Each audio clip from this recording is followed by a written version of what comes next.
Hello student, आपका स्वागत है स्पेशल स्टडी चैनल पे। तो फिर से आज हम लेकर आ चुके हैं बिहार बोर्ड क्लास 10 मैथ का ऑब्जेक्टिव क्वेश्चन का डिस्कशन, जिसमें हम लोग चैप्टर 3 का ऑब्जेक्टिव क्वेश्चन डिस्कस करने वाले हैं।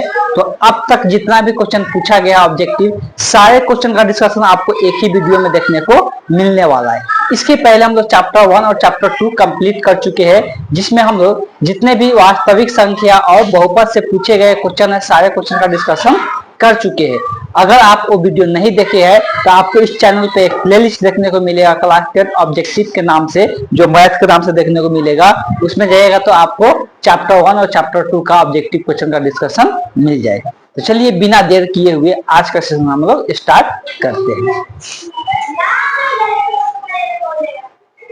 पहला क्वेश्चन है कि निम्नलिखित में कौन, ये दो समीकरण दिया हुआ है, कौन सा इसका हल है बताना है। तो जब भी दो समीकरण दे और हल पूछे तो देखिए सबसे पहले यहाँ पर दो रैखिक समीकरण दिया हुआ है, उसका आपको पता होना चाहिए। थोड़ा सा वेट कर ले।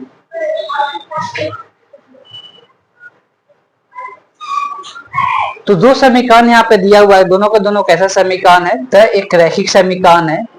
यहाँ पे देख सकते हैं ये दोनों को दोनों रैखिक समीकरण है, दो चर वाले रैखिक समीकरण है। और रैखिक समीकरण का जो हल करने का तरीका हम लोग पढ़ते हैं ना, वो तीन तरीका हम लोग पढ़ते हैं रैखिक समीकरण को हल करने का। ठीक, तो तरीका क्या है कि हम लोग वो विलोपन विधि पढ़ते हैं, प्रतिस्थापन विधि पढ़ते हैं और वर्ग गुणन विधि पढ़ते हैं। लेकिन यहाँ पे हम लोग सब्जेक्टिव क्वेश्चन सॉल्व नहीं कर रहे कि ये सब सारे मेथड लगा के हम लोग सॉल्व करेंगे। यहाँ पर हम लोग डायरेक्ट ऑप्शन से जाएंगे, ऑप्शन से जाकर हम लोग इस क्वेश्चन को हल कर सकते हैं। कैसे, तो जब समझते हैं। इसमें जितना भी ऑप्शन दिया रहेगा ना, डायरेक्ट समीकरण हम लोग रखेंगे और चेक कर लेंगे कि इसका हल है कि नहीं है।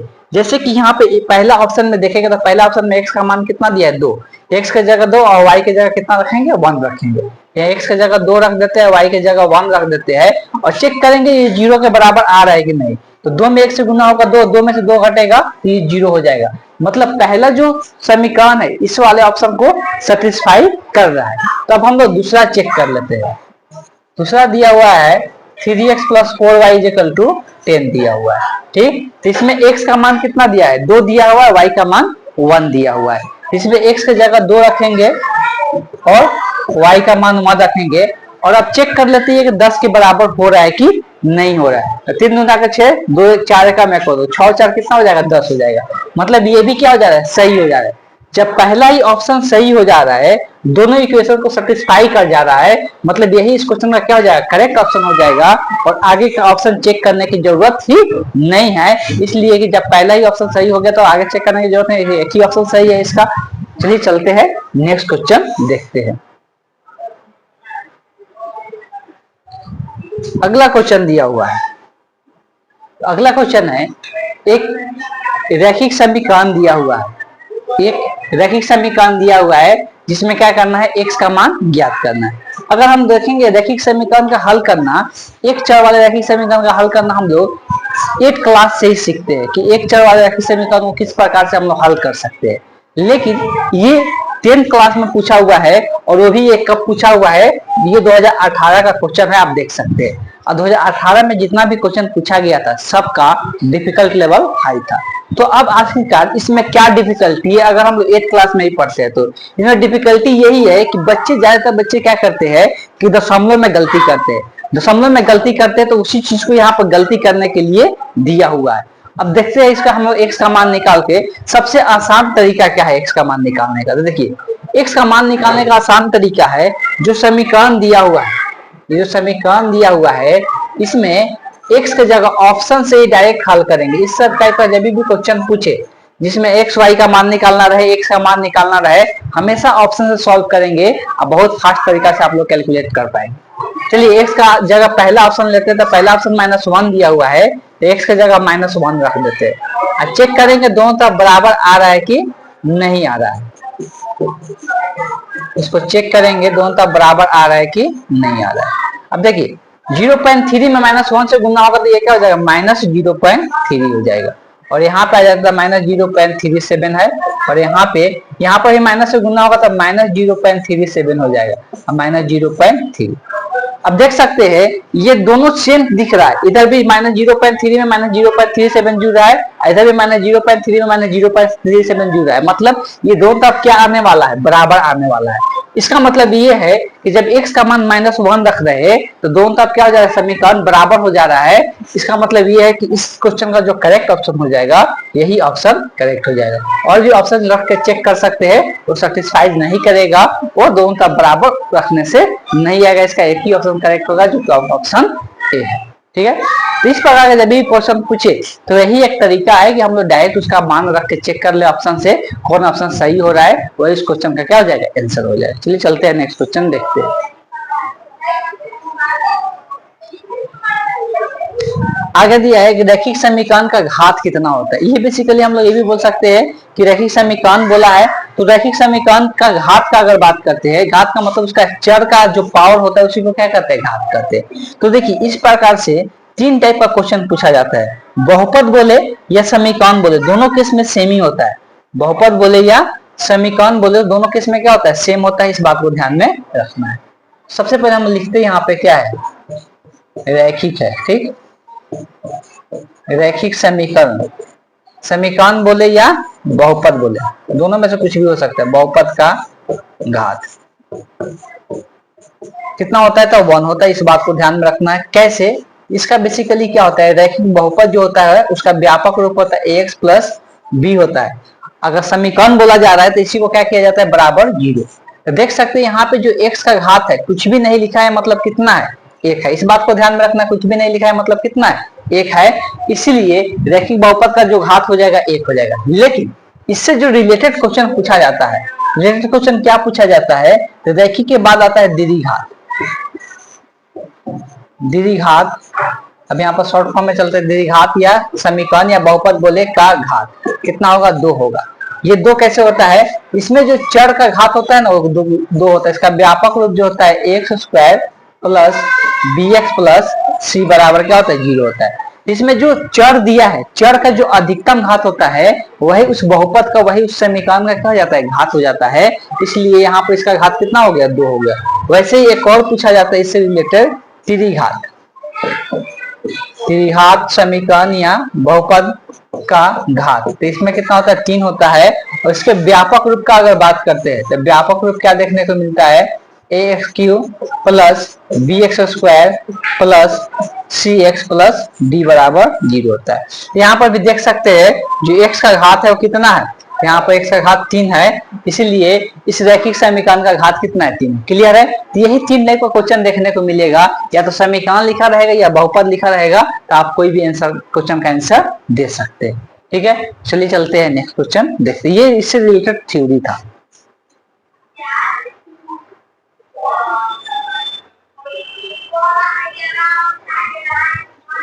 अब बात किया जा रहा है कि दो चर x और y रैखिक समीकरण, एक रैखिक समीकरण दिया हुआ है, दो चर वाले एक रैखिक समीकरण दिया हुआ है।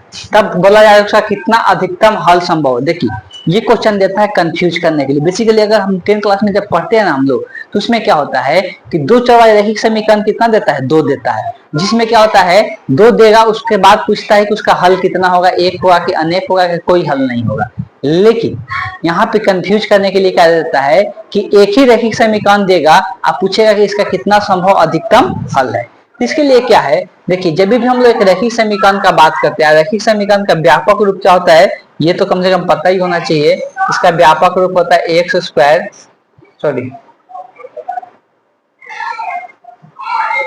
व्यापक रूप होता है ax plus by plus c बराबर 0। यही रैखिक समीकरण का व्यापक रूप होता है जब एक रैखिक समीकरण लिखते हैं तब। जब भी हम रैखिक समीकरण का ग्राफ का बात करते हैं तो ग्राफ इसका कैसा होता है, तो ग्राफ के बारे में थोड़ा सा जान लेते हैं। ये x हो गया, ये y हो गया। तो रैखिक समीकरण का ग्राफ हमेशा कैसा होता है, सीधा लाइन होता है, स्ट्रेट लाइन होता है। ठीक, सररेखा जिसको हम लोग बोलते हैं। तो इसका बेसिकली जो ग्राफ होता है कैसा होता है, तो सररेखा होता है। ये जो होता है यही इसका ग्राफ जो होता है सररेखा होता है। और इस सररेखा पे नंबर ऑफ बिंदु कितना होगा, ऑब्वियस ये जो सररेखा है इस पर नंबर ऑफ बिंदु का बात करते हैं तो कितना हो जाएगा, यहाँ पर भी एक बिंदु होगा, यहाँ पर भी बिंदु होगा, यहाँ पर भी बिंदु होगा। मतलब बिंदु कितना दे सकते हैं, अनगिनत बिंदु इस पर देखने को मिलेगा। इस पर क्या होगा, अनगिनत। रैखिक समीकरण जब लाइन ड्रॉ करे तो इसका ये अंत नहीं होता, ये अनंत तक जाता है, ये भी क्या होता है, इधर भी अनंत तक जाता है, ठीक है। और इस पर क्या होगा, बिंदु की जो संख्या होगा अनंत होगा। इस पर जितना बिंदु होगा वो उसका क्या होता है, हल होता है। इस पर जितना भी बिंदु होगा वो सब के सब इसका क्या होगा, हल होगा। इसीलिए एक रैखिक समीकरण का जो हल होता है वो अनगिनत होता है, अनेक होता है। इसलिए इस क्वेश्चन का जो करेक्ट ऑप्शन होगा, option see the correct option हो जाएगा। और ये क्वेश्चन रिपीट भी करता है बार बार। यहाँ पर भी देख सकते हैं, दो चीज लिखा है, 2020 और 2021 में ये पूछा गया क्वेश्चन है। चलिए चलते हैं, नेक्स्ट क्वेश्चन देखते हैं।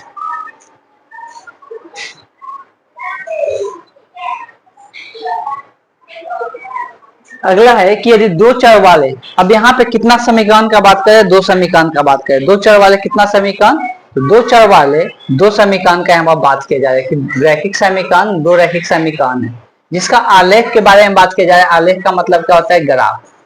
तो दो चर रैखिक समीकरण का आलेख का बात करेंगे तो कितने प्रकार के आलेख ड्रॉ होते हैं उसके बारे में जानेंगे, और कितने हल होते हैं उसके बारे में भी जानेंगे। चलिए इसको थोड़ा हम लोग डिटेल में समझते हैं।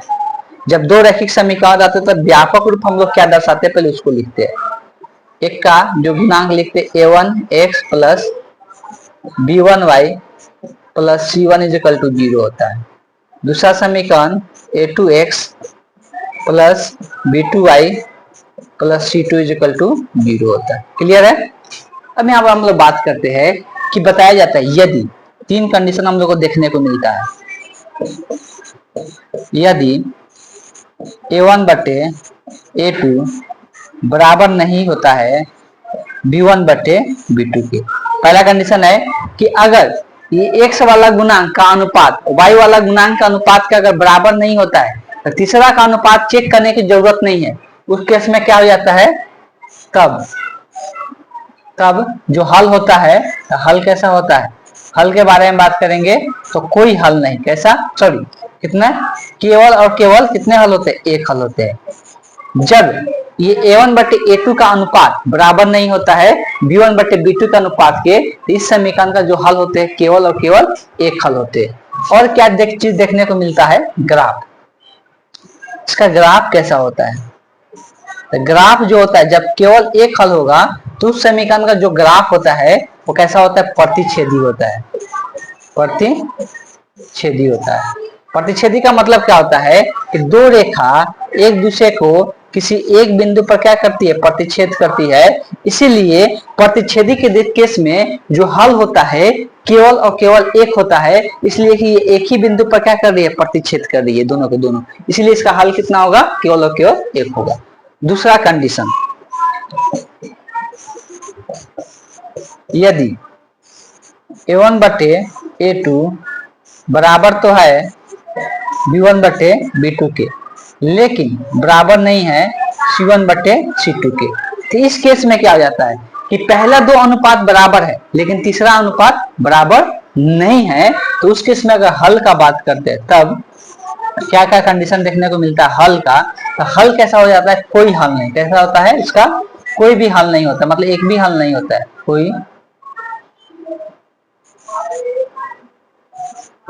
कोई हल नहीं। हल का बात करेंगे तो कैसा हो जाएगा, कोई हल नहीं। ग्राफ का बात कर लेते हैं थोड़ा सा, तो इस केस में जो ग्राफ होता है जब कोई हल ही नहीं हो रहा है, मतलब ये एक दो रेखा एक दूसरे को कहीं पर ना प्रतिच्छेद करेगी नहीं कट करेगी, तो इसका मतलब ये है कि कैसा इसका ग्राफ होना चाहिए, तो ग्राफ कैसा होता है, समांतर होता है। समांतरिक केस में एक दूसरे को कहीं पर प्रतिच्छेद नहीं किया जाता। समांतर का मतलब अगर एक रेखा ऐसे आए तो दूसरा इसी का क्या होगा, समांतर होगा।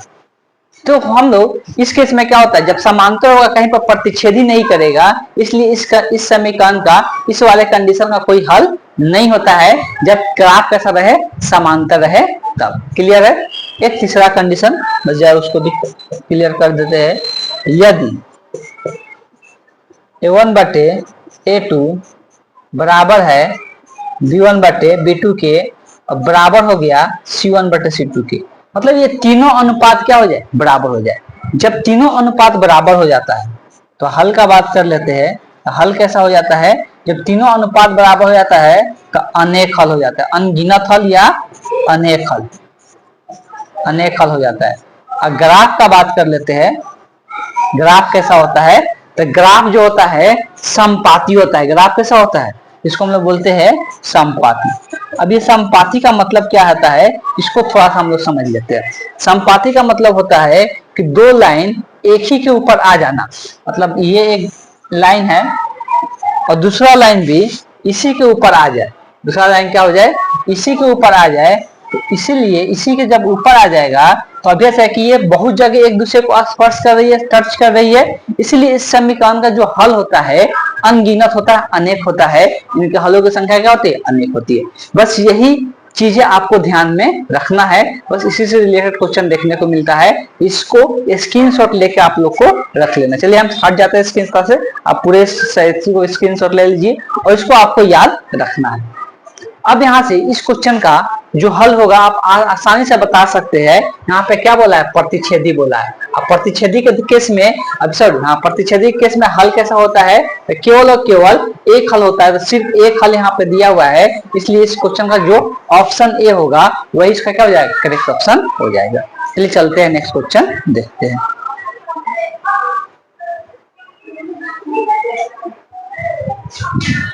चलिए फिर से दो समीकरण के हल के बारे में चर्चा किया जा रहा है। ये दो समीकरण दिया है, उसका हल क्या होगा एक्स वाई का, तो फिर से उसको सॉल्व नहीं करेंगे, डायरेक्ट क्या करेंगे, ऑप्शन से चलेंगे, ऑप्शन रख के चेक कर लेंगे कौन सा ऑप्शन सेटिस्फाई कर रहा है, तो वही उस क्वेश्चन का क्या हो जाएगा, आंसर हो जाएगा।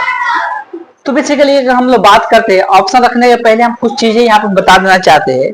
अगर दो रैखिक समीकरण दे, ध्यान दीजिएगा, एक a1x प्लस b1y और अचर पद इसमें क्या हो, शून्य हो, और दूसरा रैखिक समीकरण भी दिया हुआ है जिसमें इसका जो अचर पद होगा वो क्या होगा, शून्य होगा, अचर पद नहीं रहेगा। जब दो रैखिक समीकरण का दोनों का अचर पद जीरो रहेगा, नहीं दिया जाएगा, मतलब C1 और C2 क्या रहे, जीरो रहे, उस केस में इसका जो हल होता है, इसका जो हल होता है हमेशा x बराबर 0 और y बराबर क्या होता है, 0 होता है। इसको रट जाना, याद कर जाना है। इस प्रकार के भी क्वेश्चन देखने को मिलेगा और ये 2021 का पूछा हुआ क्वेश्चन है, इसमें ज्यादा दिमाग लगाने की जरूरत नहीं है। जब इसमें भी चर वाला पद नहीं है और इसमें भी क्या है, चर वाला पद नहीं है, तो उस केस में x का भी मान 0 हो जाएगा, y का भी मान 0 हो जाएगा। इस क्वेश्चन का जो करेक्ट ऑप्शन होगा option be the correct option हो जाएगा। क्लियर है, चलिए चलते हैं नेक्स्ट क्वेश्चन देखते हैं।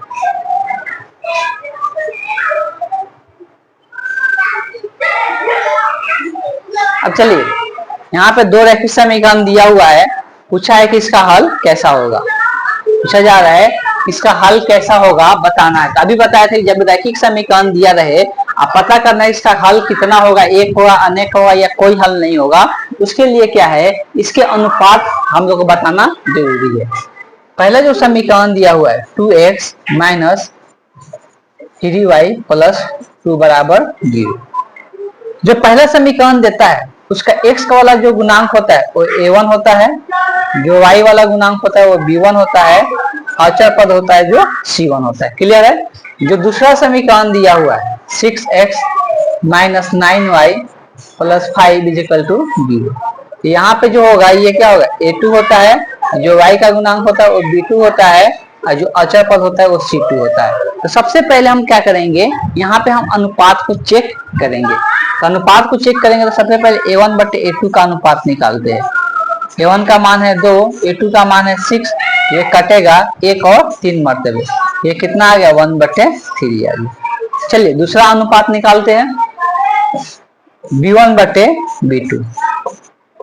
तो b1 का मान कितना है, माइनस। देखिए इस बात को ध्यान में रखना है, जब भी लेंगे ये हमेशा माइनस साइन के साथ लेंगे, माइनस साइन आगे में दिया जाता है, माइनस साइन नहीं छोड़ना है तो गलत हो जाएगा। वैसे ही b2 का मान यहाँ पर कितना हो जाएगा, -9 हो जाएगा, माइनस माइनस कट जाएगा, 3 से ये 3 मरतबे कटेगा तो ये भी क्या आ गया 1 बटे, ये दोनों बराबर आया है। तो तीसरा भी हम लोग को चेक करने की जरूरत है, C1 बटे C2 का अनुपात।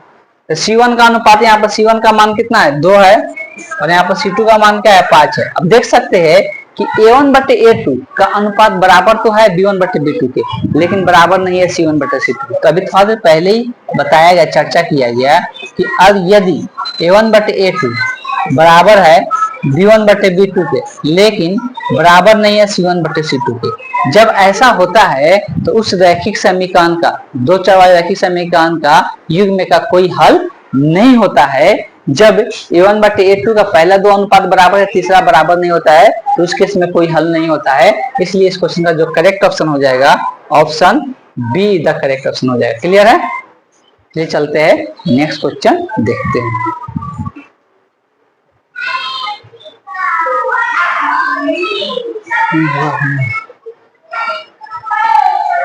यहाँ पर भी दो रैखिक समीकरण दिया हुआ है और उसका हल निकालने का बात किया जा रहा है। जब भी दो रैखिक समीकरण दे उसका हल निकालने का बात किया जाए तो एक ही तरीका है, सबसे बेस्ट तरीका है। और तरीका क्या है कि हम लोग वहां पे क्या करें, इसमें ऑप्शन को रख के चेक कर ले।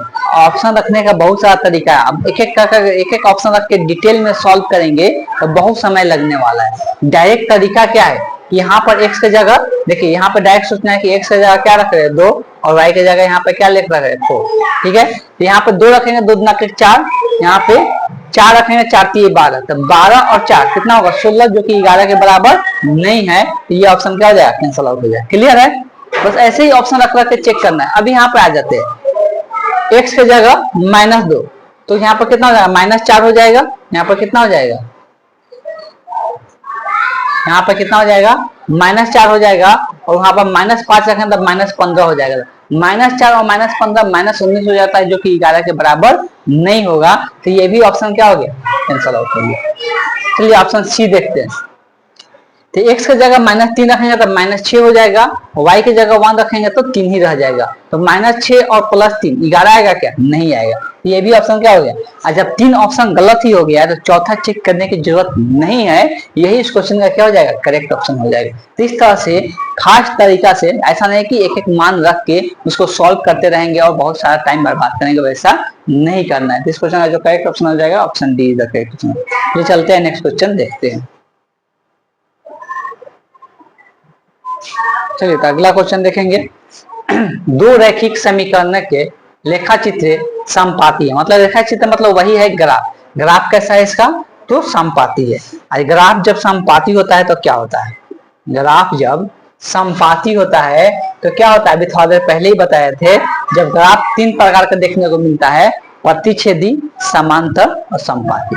प्रतिच्छेदी में केवल एक हल होता है, समांतर में कोई हल नहीं होता है, और समपाती में अनेकों हल देखने को मिलता है। इस क्वेश्चन का क्या हो जाएगा, अनगिनत हल। तो option see the correct option हो जाएगा। बस देखिए और आंसर दीजिए, अगर आप उसको याद कर जाते हैं तब। चलिए चलते हैं नेक्स्ट क्वेश्चन देखते हैं। आगे दिया है समीकरण 2x - y - 3 = 0।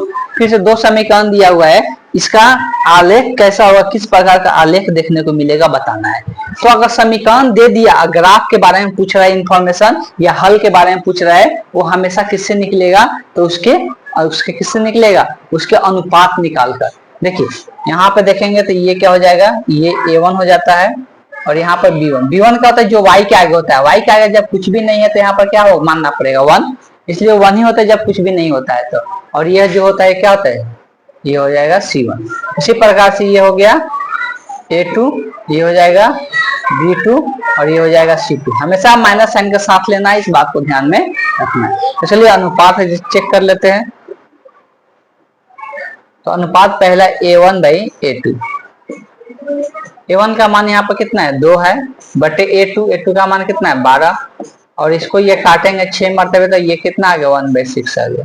दूसरा अनुपात निकालते हैं b1/b2। b1 का मान कितना है, तो देखिए y के आगे कुछ भी नहीं दिया था, कितना होगा 1 होगा, लेकिन माइनस साइन को छोड़ना नहीं है गलती से भी, माइनस साइन के साथ हमेशा लेना है। तो कितना हो जाएगा, -1 हो जाएगा। यहाँ पर -1 हो गया। अब b2 के यहाँ पर देख सकते हैं 7। यहीं पर ध्यान से देख लिया जाए कि ये दोनों एक दूसरे का क्या है, बराबर नहीं है।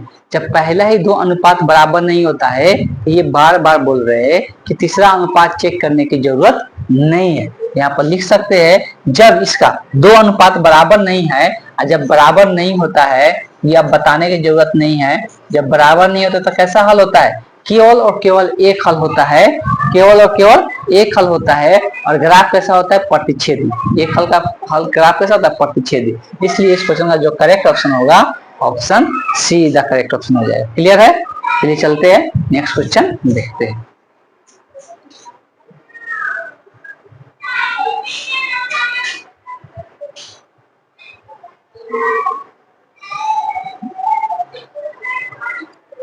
अगला है x माइनस वाई बराबर 0 का आलेख कैसे सरल रेखा होगा। x माइनस 0 का आलेख कैसा होगा पूछ रहा है। देखिए आलेख जो है,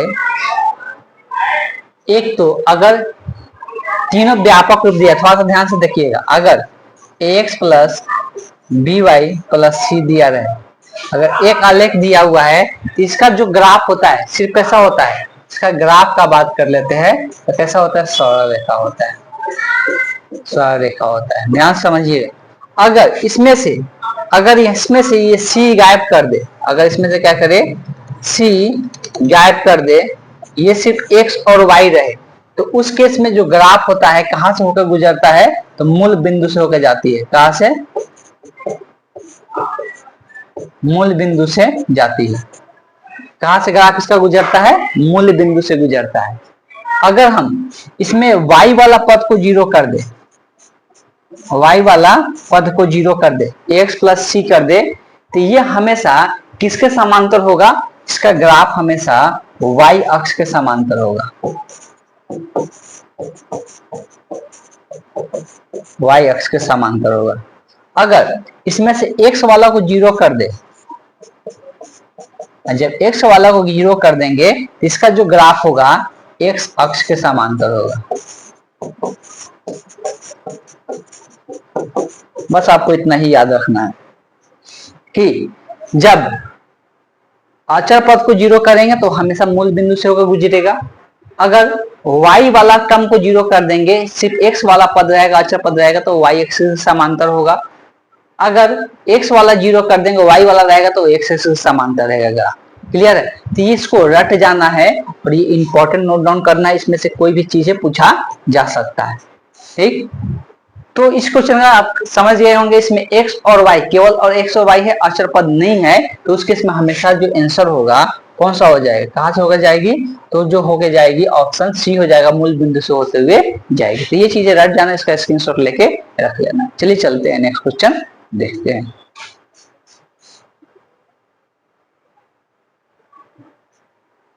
आगे बात किया जा रहा है।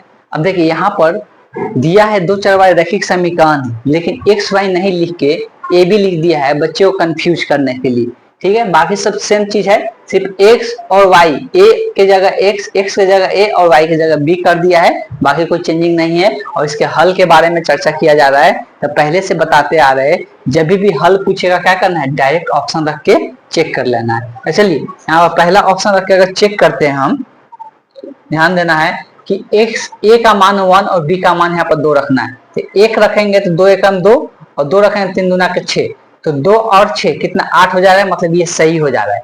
अब इसमें रख के इसको चेक करते हैं, a के जगह 1 तो 3 रह जाएगा और b के जगह 2 तो 4 दूना के 8, तो 3 में से 8 कटेगा, क्या बचेगा, -5 बचेगा।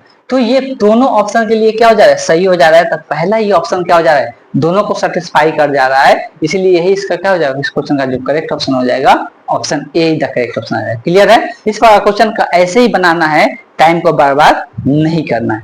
चलिए चलते हैं नेक्स्ट क्वेश्चन देखते हैं।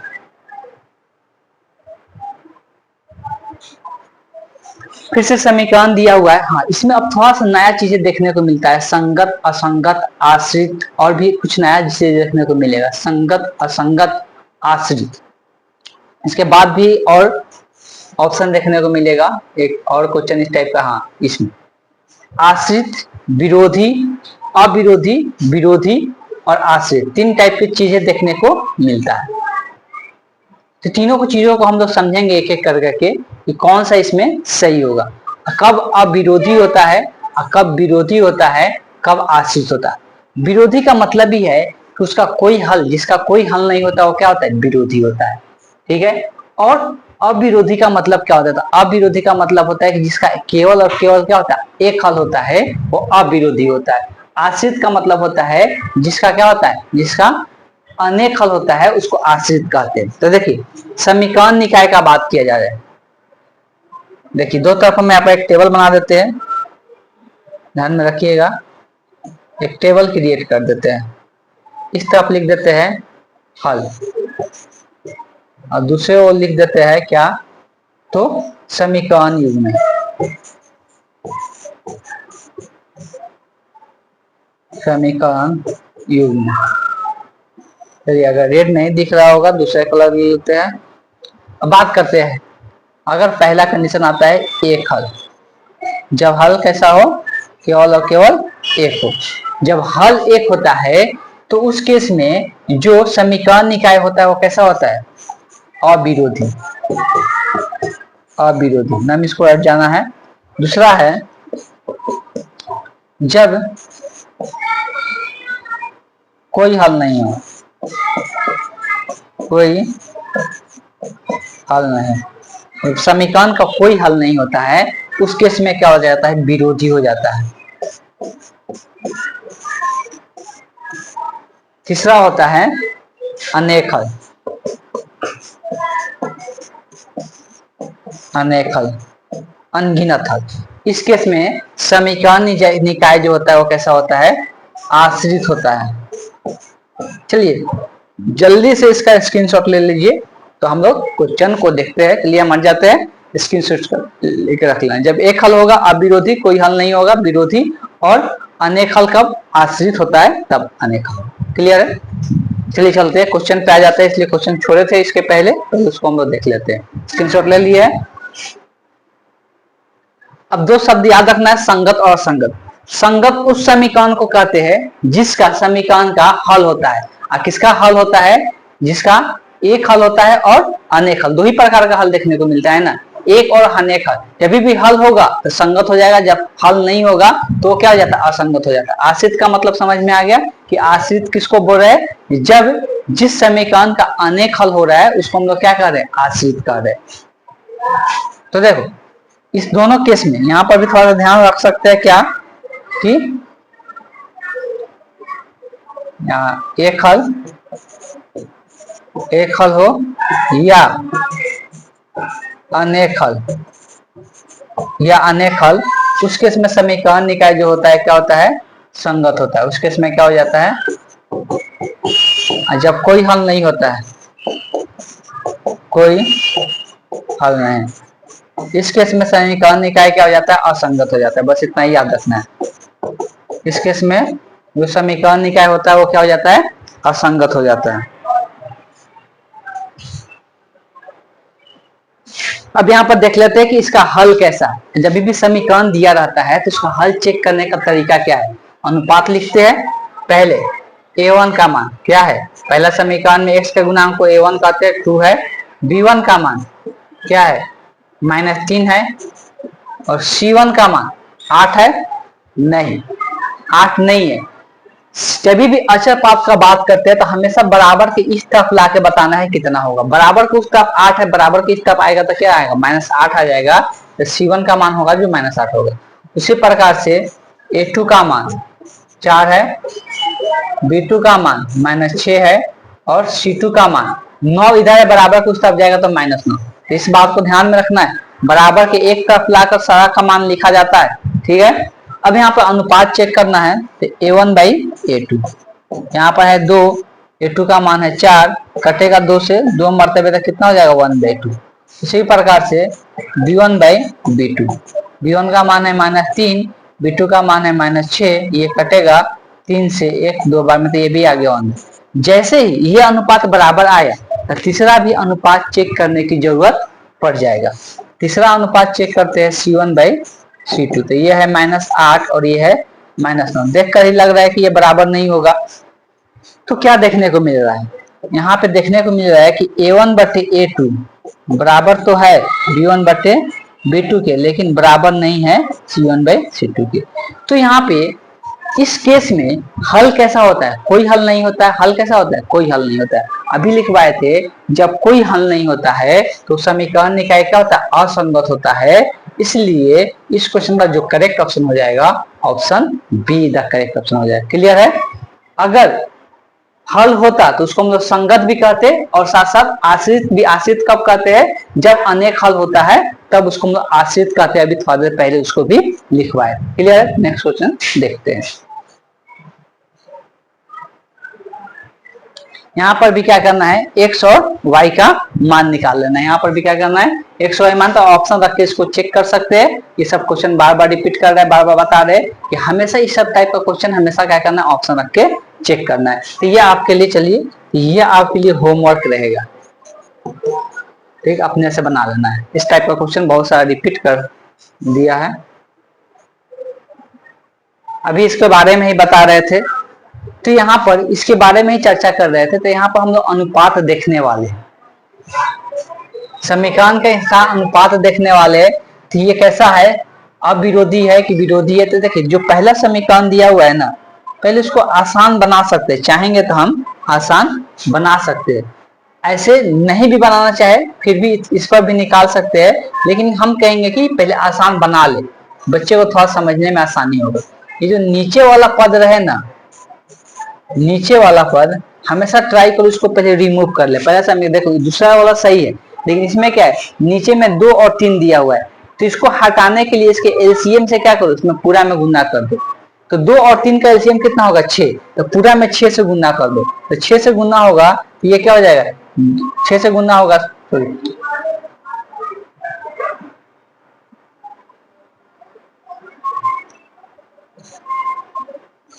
6 से गुना होगा तो ये कटेगा 3, 6 से गुना होगा 3 मरतबे 3 तरीके 9x हो जाएगा। 6 से गुना होगा 2 मरतबे कटेगा 5 गुना का 10y हो जाएगा। 6 से गुना होगा 7 कितना हो जाएगा, 42 हो जाएगा। अब क्लियर है। दूसरा समीकरण क्या है, 9x माइनस 10y बराबर 14। अब डायरेक्ट हम अनुपात लिखते हैं, चलिए। तो a1 बाई a2, यहाँ a1 पता चल रहा है कितना है, 9 है, और यहाँ पर a2 भी कितना है, 9 ही है। क्लियर है, ये कट के 1 हो जाएगा। वैसे ही b1 बाई b2 कितना है, ये 10 है, और कितना है, माइनस 10 है, कटेगा। तो यहाँ पर एक चीजें देखने को मिल रहा है कि ये कितना आएगा, -1 आ जाएगा। कितना आ जाएगा, -1 हो जाएगा, जो कि a1 बटे a2 क्या है, बराबर नहीं है b1 बटे b2। तो पहले ही बता दिया गया है कि अगर ये एक दूसरे के बराबर नहीं आता है तो उस केस में हल जो होता है कैसा होता है, तो केवल और केवल एक हल होता है, प्रतिच्छेदी होता है। और जब एक हल होता है तो उसको हम लोग क्या कहते हैं, अविरोधी कहते हैं। ये बताए ना, जब अनेक हल होगा तो आश्रित, एक हल होगा अविरोधी, अगर कोई हल नहीं होगा तो उसको हम लोग क्या कहते हैं, विरोधी कहते हैं। इसलिए इस क्वेश्चन का जो करेक्ट ऑप्शन होगा, option A is the correct option हो जाएगा। क्लियर है, ले चलते हैं नेक्स्ट क्वेश्चन देखते हैं।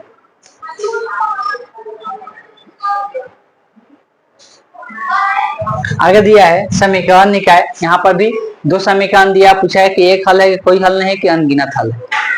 डायरेक्ट चलते हैं, ये सब क्वेश्चन अब थोड़ा टाइम कम लगाएंगे इसमें। a1 बाई a2 अनुपात डायरेक्ट चेक करेंगे। जब भी समीकरण दे तो a1 का मान क्या होता है, जो x के आगे आता है पहला समीकरण में, a2 का होता है जो दूसरा समीकरण में x के आगे होता है, तो कितना है, 4 है। ये कटेगा 1 और 2 मरतबे, तो कितना हो जाएगा, a1 बाई 2 हो जाएगा। दूसरा है b1 बटे b2, तो b1 का मान जो y के आगे रहता है हमेशा माइनस साइन के साथ लेना है, तो -3 होगा, और यहाँ पर माइनस साइन के साथ लेंगे तो कितना हो जाएगा, -6 हो जाएगा। माइनस माइनस कट जाएगा, 3 से ये 2 मरतबे कट जाएगा, तो ये भी कितना आ गया, 1/2। और जब ये दोनों बराबर आया तो तीसरा भी चेक करने की जरूरत है। तीसरा क्या है, c1 बाई c2। c1 का मान यहाँ बराबर के इस तरफ दिया तो हमेशा किधर लाकर सोचना है, इधर। तो प्लस में है तो क्या लिखाएगा, माइनस में। वो भी बराबर को उस तरफ दिया तो इधर आएगा तो माइनस में। देख सकते हैं a1 बटे a2 तो बराबर है, लेकिन उसके c1 बाई c2 के बराबर नहीं है। जब ऐसा होता है कि a1 बाई a2 बराबर हो लेकिन बराबर नहीं हो c1 बाई c2 के, तो कैसा हल होता है, कोई हल नहीं होता है। इस केस में जो करेक्ट ऑप्शन होगा आपको दिख गया होगा, कौन सा हो जाएगा, option be the correct option हो जाएगा। बहुत फास्ट तरीके से बना सकते हैं, जितना कैलकुलेशन कीजिएगा उतना ज्यादा ये सब कैलकुलेट कर पाइएगा, या देख कर भी अनुपात बता सकते हैं। ऐसा नहीं कि जो है कि बोर्ड पर लिखने की या कॉपी पर लिखने की भी जरूरत है, अनुपात देख कर भी बता सकते हैं बराबर है कि नहीं। क्लियर है, चलिए चलते हैं नेक्स्ट क्वेश्चन देखते हैं।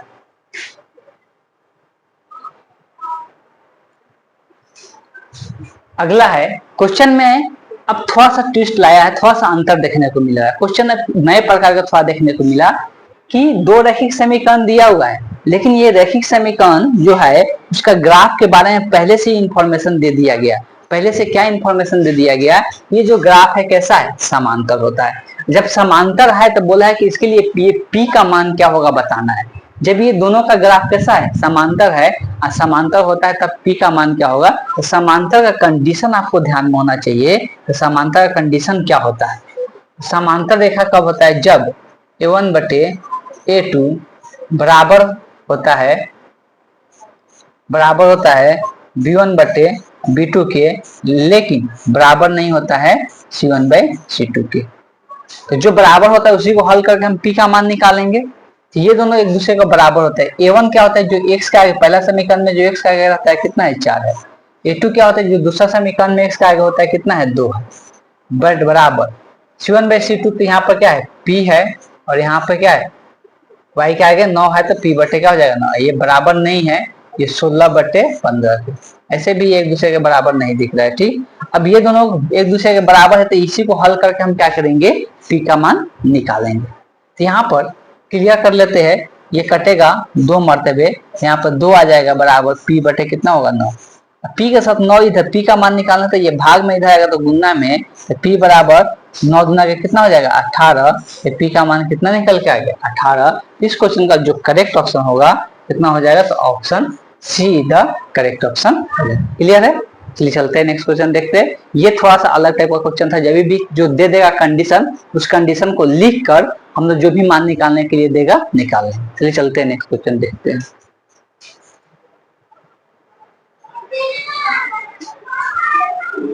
अगला क्वेश्चन दिया हुआ है, यदि 2k - 1 कोमा k समीकरण, यहाँ पर भी वही चीज दिया हुआ है, का हल हो तो k का मान ज्ञात करना है। बोला है कि एक बिंदु दिया हुआ है, एक बिंदु दिया हुआ है, बिंदु क्या दिया हुआ है, तो 2k - 1 कोमा k दिया हुआ है।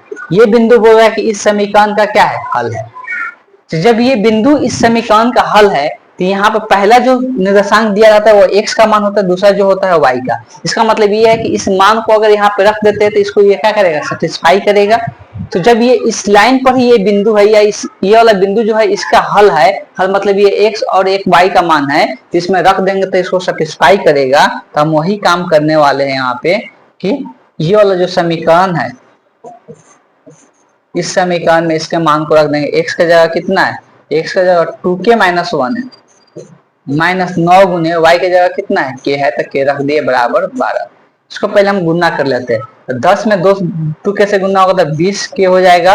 इसमें 10 में -1 से गुना होगा तो -10 हो जाएगा। यहाँ पर -9k बराबर 2। यहाँ पे k का मान निकालना है, तो 20k में से 9 को k घट जाएगा, कितना बचेगा, 11k बच जाएगा। और ये 10 इधर क्या है, माइनस में उधर जाएगा तो प्लस में, तो +10 इधर लिखा जाएगा। अब यहाँ पे आ गया 11 के बराबर 12 में 10 जोड़ेंगे कितना हो जाएगा, 22। और हमको पता है कि k के साथ 11 जो है इधर क्या है, गुना में इधर जाएगा तो भाग में, और 11 के साथ 22 कितना मरतबे, 2 मरतबे। तो k का क्या मान निकल के आ गया, 2। तो इस तरह से हम लोग सॉल्व करके k का मान ज्ञात कर सकते हैं। तो इस क्वेश्चन का करेक्ट ऑप्शन देख सकते हैं कौन सा हो जाएगा, तो option be the correct option हो जाएगा। चलिए चलते हैं नेक्स्ट क्वेश्चन देखते हैं। 2018 का पूछा हुआ क्वेश्चन है। 2018 में थोड़ा बहुत सा ऐसा क्वेश्चन देखने को मिला था जो कि थोड़ा अलग टाइप का था, जो कि बार बार वो सब चीजें पूछा नहीं जाता है।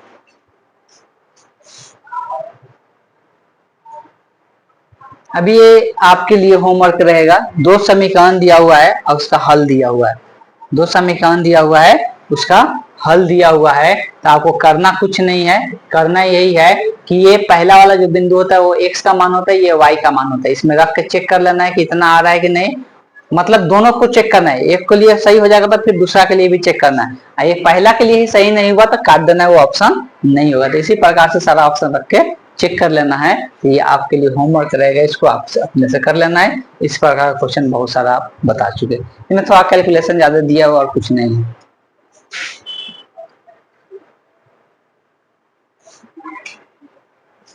एक सरल रेखा दिया हुआ x बराबर -1 y बराबर 4 से निरूपित की जाती है। एक दूसरे के लंबवत, एक दूसरे के समांतर, ना तो एक दूसरे के समांतर नहीं लंबवत, कोई निष्कर्ष कहा नहीं जा सकता है। ठीक, ये ऑप्शन दिया हुआ है। तो थोड़ा सा हम एक चीज अभी थोड़ा देर पहले ही बता दिए थे कि जब एक अचर पद और सिर्फ x रहे तो ग्राफ कैसा होता है, बताए थे ना। चलिए एक बार ग्राफ भी थोड़ा ड्रॉ कर ही देते हैं।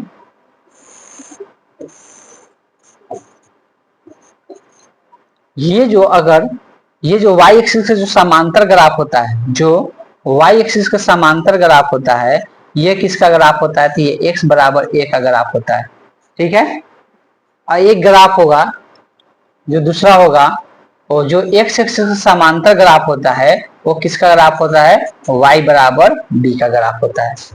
और ये दोनों देख सकते हैं, जब ये x एक्सिस समांतर और ये y एक्सिस समांतर होता है तो यहाँ पर भी सेम ही चीज दिख रहा है, x बराबर -1 मतलब ये हो गया, और y बराबर 4 मतलब ये हो गया। और दोनों एक दूसरे के क्या है? लंबवत है। दोनों एक दूसरे के क्या है? यहाँ पे लंबवत है, इसीलिए ये क्या कहलाएगा? एक दूसरे के लंबवत कहलाएगा। इस क्वेश्चन का जो करेक्ट ऑप्शन होगा कौन सा हो जाएगा? Option A is the correct option. ये चीजें ध्यान में रखना है, x बराबर a का ग्राफ y एक्सिस समांतर और y बराबर b का ग्राफ x एक्सिस समांतर। इसको x बराबर a लिखे, या टोटल हम लोग ये भी बोल सकते हैं ax प्लस c का ग्राफ, और ये क्या बोल सकते हैं? by प्लस c का ग्राफ। दोनों का मतलब सेम है, ये बोले ये इसके लिए, ये इसके लिए, ठीक। इसलिए कि इसमें भी एक सिर्फ चर x है और एक अचर पद है, और वही चीज यहाँ पे एक चर है और एक अचर पद है, तो सेम ही चीज होगा, इसमें कोई अंतर नहीं आएगा। दोनों का ग्राफ इसी प्रकार से होता है। चलिए चलते हैं नेक्स्ट क्वेश्चन देखते हैं। अब ये भी क्वेश्चन बहुत बार रिपीट कर रहा है। दो समीकरण दिया हुआ है, कैसा एक हल होगा, कोई हल नहीं होगा, बार बार वही अनुपात रख के चेक करना है। ये आपके लिए क्या रहेगा? होमवर्क रहेगा। आपको भी तो कुछ ना कुछ क्वेश्चन बनाना होगा ना, जो बार बार रिपीट कर रहा है वो चीजें आप तो अपने से ट्राई कर सकते हैं। चलिए चलते हैं नेक्स्ट क्वेश्चन देखते हैं। अगला है समीकरण युग्म x प्लस 2y बराबर, फिर से वही चीजें दिया है, दो समीकरण दिया है। अद्वितीय मतलब, हाँ यहाँ पर ध्यान रखना है, अद्वितीय मतलब क्या होता है? अद्वितीय मतलब अगर आपको पता नहीं है तो अद्वितीय का मतलब बता देते हैं। अद्वितीय मतलब होता है एक हल। कितना? एक। अद्वितीय का मतलब होता है एक, तो एक हल होता है, ठीक। बाकी सब ऑप्शन तो सेम ही है। आपको अनुपात चेक करना है, जो अनुपात आएगा, अगर a1/a2 बराबर नहीं हुआ b1/b2 के, तो अद्वितीय हल हो जाएगा, एक हल। अगर a1/a2 के अनुपात बराबर है b1/b2 के, लेकिन बराबर नहीं है c1/c2 के, उसका कोई हल नहीं होता है। तीनों अनुपात बराबर होते हैं तो अनंत हल होता है, अनेक हल होता है। क्लियर है? ऐसा क्वेश्चन बार बार रिपीट कर रहा है। चलिए चलते हैं नेक्स्ट क्वेश्चन देखते हैं।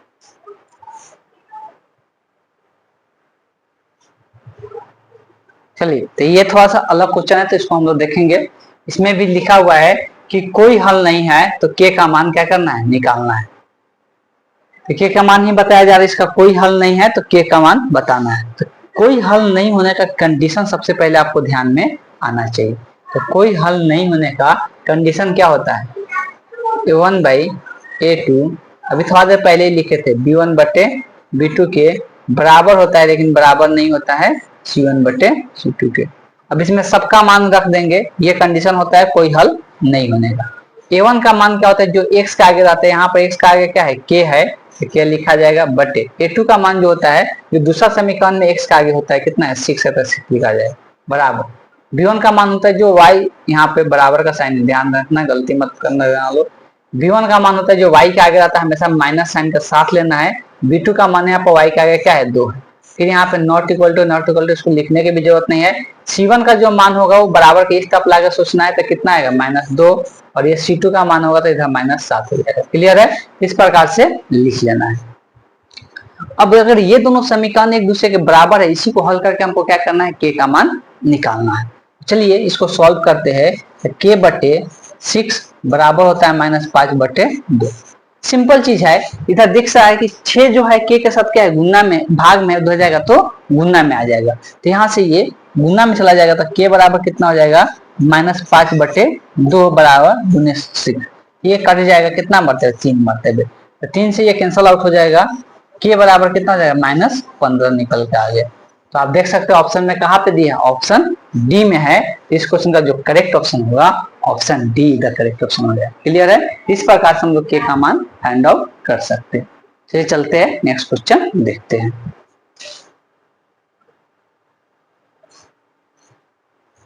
अगला दिया है रैखिक समीकरण में x + 3y, फिर से वही चीजें दिया हुआ है, दो समीकरण दिया हुआ है, ये अविरोधी होगा कि विरोधी होगा कि आश्रित होगा। फिर से एक बार याद दिला देना चाहते हैं, विरोधी समीकरण किसको कहते हैं? जिसका एक हल होता है, जिसका अविरोधी, जिसका कोई हल नहीं होता है, कोई हल नहीं, जिसका कोई हल नहीं होगा वो विरोधी हो जाएगा और इसका अनेक हल होता है। बस ये अगर आपको याद है तो इसको आसानी से बता सकते हैं। अनुपात निकाले, अनुपात निकाल के आप चेक कर सकते हैं कि ये एक हल अगर होगा a1/a2 बराबर नहीं होगा b1/b2 का, एक हल होगा, एक हल में क्या हो जाएगा, अविरोधी हो जाएगा। ठीक, क्लियर है, इसको ध्यान में रहेगा, निकाल सकते हैं, आपके लिए होमवर्क रहेगा।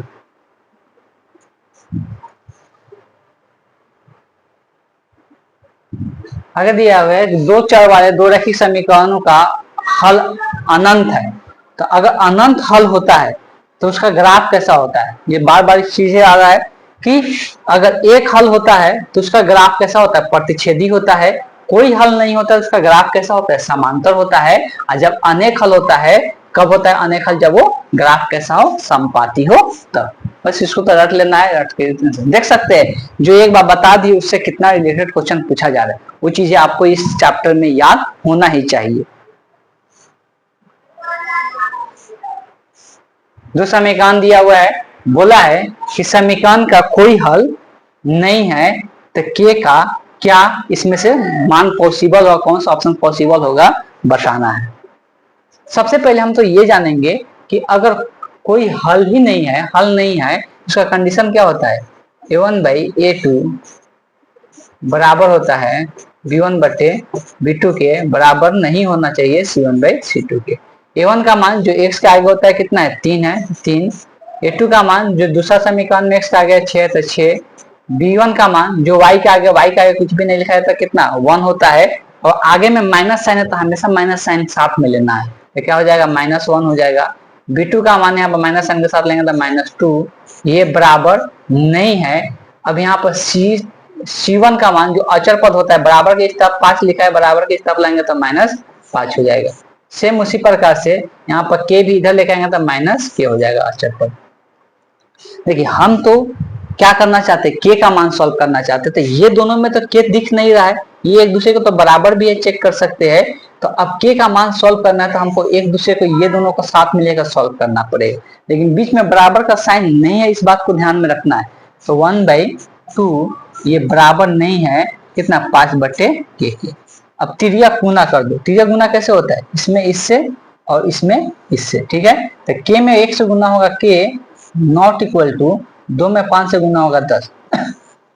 तो के का मान क्या गया, के का मान 10 के बराबर नहीं होना चाहिए। तो कौन सा ऑप्शन में दिख रहा है, ऑप्शन सी में दिख रहा है। तो के का मान 10 के बराबर नहीं होना चाहिए, तो ऑप्शन सी इसका क्या हो जाएगा, करेक्ट ऑप्शन हो जाएगा। ठीक, तो ये थोड़ा सा अलग क्वेश्चन था, इसमें कहीं पर के नहीं देके इधर के दे दिया जिसमें नॉट इक्वल टू साइन था, तो नॉट इक्वल टू वाला ऑप्शन आ गया। क्लियर है, चलिए चलते हैं नेक्स्ट क्वेश्चन देखते हैं।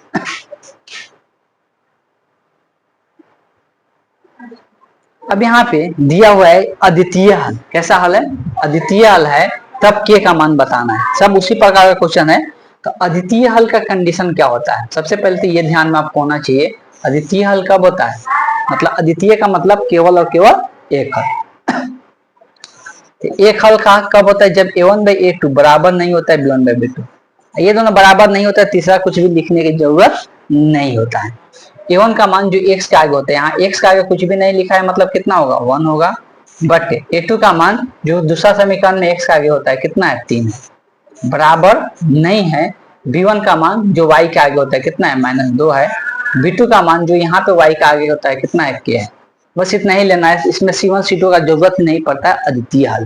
क्लियर है, अब यहाँ पे आ जाते हैं, इसको तिर्या गुना करेंगे तो 1 में k से गुना होगा, 3 में -2 से, तो k में 1 से गुना होगा k ही रह जाएगा, नॉट इक्वल टू 3 में -2 से गुना होगा क्या हो जाएगा, -6 हो जाएगा। तो k का मान क्या निकल के आ रहा है, k नॉट इक्वल टू -6, जो कि ऑप्शन कौन सा है, option be the correct option हो जाएगा। क्लियर है, चलिए चलते हैं नेक्स्ट क्वेश्चन देखते हैं।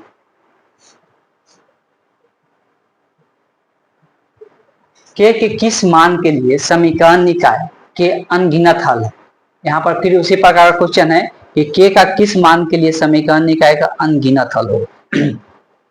सबसे पहले अनगिनत हल बोला है, तो अनगिनत हल के लिए कंडीशन क्या होता है कि a1/a2 बराबर होगा b1/b2 के बराबर होगा c1/c2 के। a1 का मान देखते हैं, पहला समीकरण में जो x का आगे होगा वो क्या होगा, a1 का मान होगा, कितना है 4 है।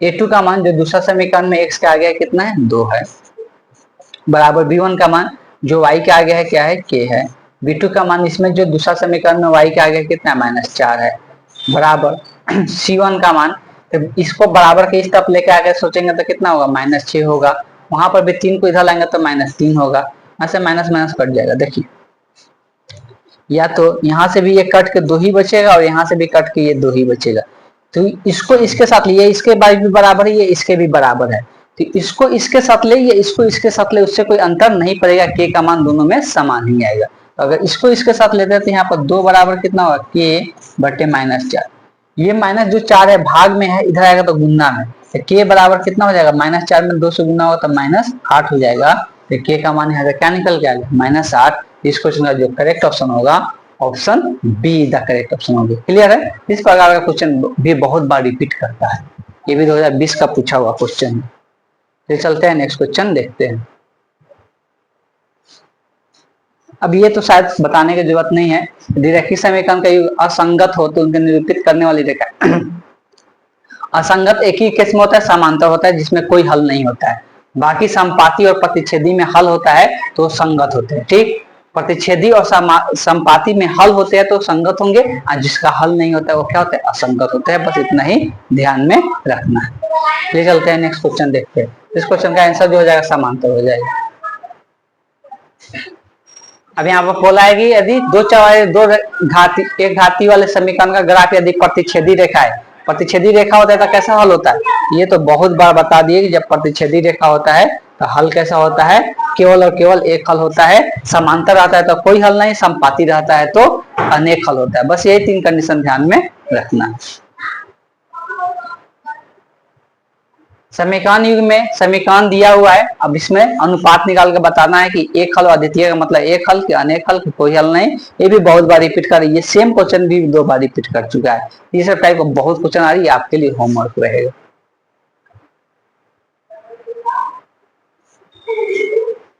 बोला है समीकरण संगत है, संगत होता है तो हल कैसा होता है, तो संगत में हम अभी बताए कि ग्राफ जो होता है प्रतिच्छेदी और संपाती दोनों होता है। संगत में ग्राफ कैसा होता है, प्रतिच्छेदी और संपाती दोनों होता है, और संगत में केवल केवल क्या होता है, समांतर होता है।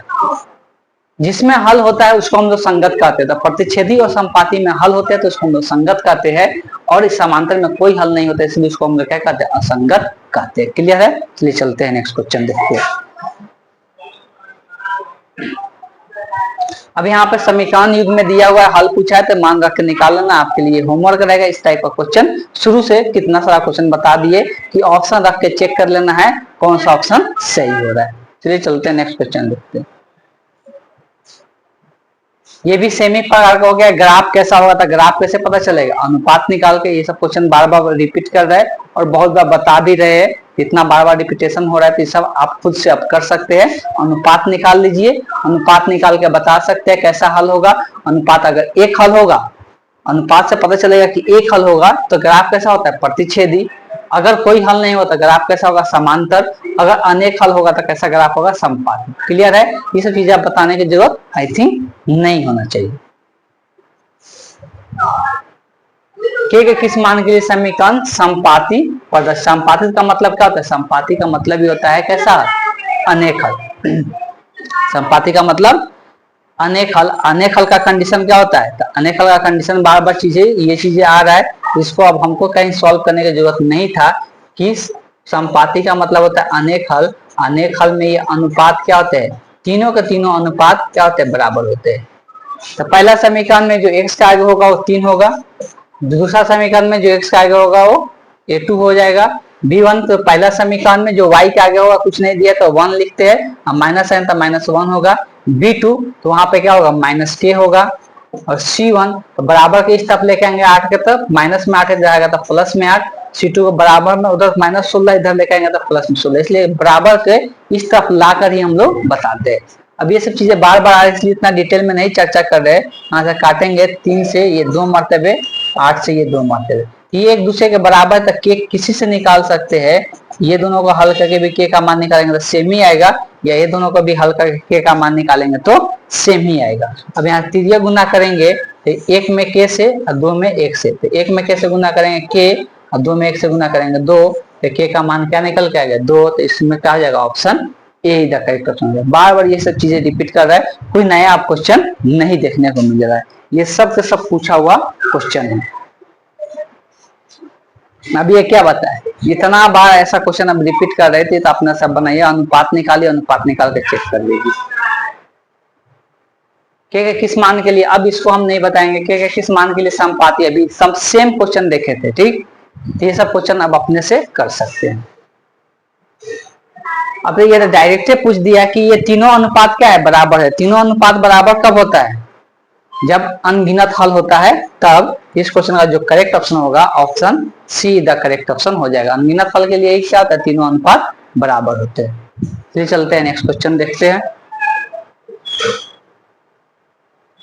के किस मान के लिए दोनों का अद्वितीय हल मतलब एक हल। अभी थोड़ा देर पहले इस टाइप का क्वेश्चन बताए, अद्वितीय हल का मतलब क्या है, केवल और केवल एक हल। एक हल का कंडीशन क्या होता है, a1/a2 बराबर नहीं होगा b1/b2 के। यहाँ से a1 का मान देख लो, के x का आगे क्या है k, a2 का मान देख लो x का आगे क्या है 3, तो k/3 बराबर नहीं होगा, साइन देना है बराबर नहीं।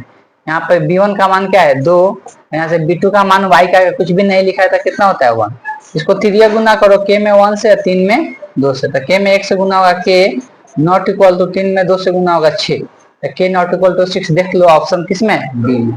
ये सब बहुत खास तरीके से हम बता सकते हैं। चलिए चलते हैं नेक्स्ट क्वेश्चन देख लेते हैं। दो रेखीय समीकरणों को ग्राफ यदि समांतर हो तो उसके हलों की संख्या, समांतर होता है तो उसका कोई हल ही नहीं होता है। अब ये सब कितना रिपीट करेगा, समांतर है तो उसका कोई हल नहीं होता है, तो कोई हल नहीं मतलब है क्या, शून्य। ऑप्शन में थोड़ा चेंज कर दिया, यहाँ पर कोई हल नहीं लिखे क्या दे दिया, शून्य दे दिया। बच्चे लोग इसी से कंफ्यूज हो जाएंगे, तो यहाँ पर कोई हल नहीं मतलब शून्य हल, तो option A the correct option हो जाएगा। आई थिंक यही सर लास्ट क्वेश्चन था इस चैप्टर का, और भी अब इसका थोड़ा देर पहले ही चर्चा किए थे। जिसमें y रहे, जिसमें क्या रहे, y रहे और अचर पद रहे, जिसमें y रहे और अचर पद रहे तो किसके समांतर होते हैं, x के समांतर होते हैं। अगर x रहे और अचर पद रहे तो ये किसके समांतर होते हैं, y अक्ष के समांतर होते हैं। जिसमें x और y रहता है, जिसमें x और y रहता है केवल, वो किसके, तो मूल बिंदु से होते हुए गुजरता है। बस ये सेम क्वेश्चन शायद रिपीट किया, थोड़ा सा अलग दिया हुआ है। इसमें y और अचर पद दिया हुआ है तो ये x से समांतर। अगर यहाँ पर y की जगह क्या कर दे, x कर दे, x करे या 3x कुछ भी लिखे, मतलब इस फॉर्म पे रहेगा तो y x से समांतर। अगर इस फॉर्म पे रहेगा by प्लस सी तो ये x एक्सिस से समांतर। क्लियर है, इस क्वेश्चन का जो करेक्ट ऑप्शन होगा ऑप्शन ए हो जाएगा।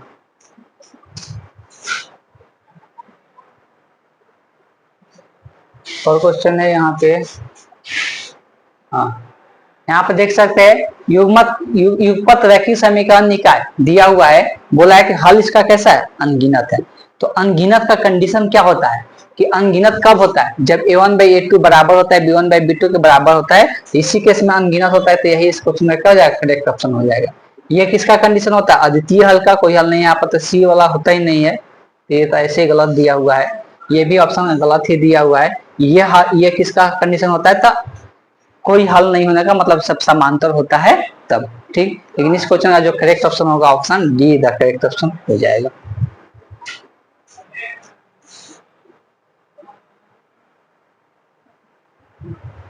आगे क्वेश्चन दिया हुआ है कि a का मान जिसके लिए समीकरण निकाय का कोई हल नहीं है। यहाँ से पूछा है a का मान निकालना है जब समीकरण निकाय का कोई हल नहीं, तो इसका इस टाइप का क्वेश्चन भी बहुत सा बता दिए जिसमें कोई हल नहीं होता है, उसका कंडीशन लिखना है, कंडीशन रख के उसको मान रख के हम लोग मान निकाल लेंगे। इसका ये सब टाइप का भी क्वेश्चन बहुत सारा बता दिए। क्वेश्चन है, कितना सारा क्वेश्चन है, 44 नंबर क्वेश्चन है, समीकरण का आलेख किस प्रकार का होता है। ये भी बहुत बार रिपीट कर चुका कि दो समीकरण दिया रहे, ग्राफ पूछे कैसा होगा, तो इसका अनुपात निकाल ले, अनुपात निकाल के चेक कर ले अनुपात। ये सब आप क्वेश्चन अपने से कर सकते हैं, जितना कॉन्सेप्ट आपको बता दिया गया।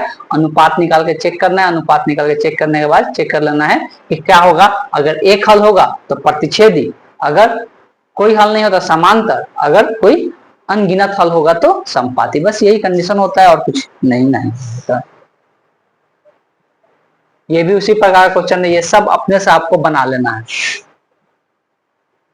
कि किस मान के लिए समीकरण निकालेगा, अनंत हल है, तो ये भी सेम टाइप का क्वेश्चन है। अब इसमें कोई भी हमको नहीं लगता है कि कोई नया क्वेश्चन देखने को मिलेगा, इसमें हल पूछ दिया है, ये भी आपको पता ही है, इसमें भी हल पूछा है, स्क्रीनशॉट लेते चलना है, ये सब अपने से बनाना है क्वेश्चन, ठीक, सब सेम टाइप का क्वेश्चन है, कोई इसमें नया है। तो यही लास्ट क्वेश्चन था आज के सेशन का, ठीक। तो ये हम लोगों ने जितने भी इससे पूछे हुए क्वेश्चन थे सारा क्वेश्चन का डिस्कशन किए, कुछ क्वेश्चन आपके लिए छोड़ दिया गया इसलिए कि बार बार जो क्वेश्चन रिपीट करे तो एक ही क्वेश्चन को बार बार बताने से कोई फायदा है नहीं, तो अपने से भी कंप्लीट आप कर सकते हैं। तो अगर आपको वीडियो पसंद आया तो चैनल को सब्सक्राइब करें और बेल नोटिफिकेशन को ऑन कर ले, इसलिए इसी प्रकार का वीडियो आपको देखने को मिलेगा। चलिए तो आज के सेशन को यहीं पे एंड करते हैं। Thank you.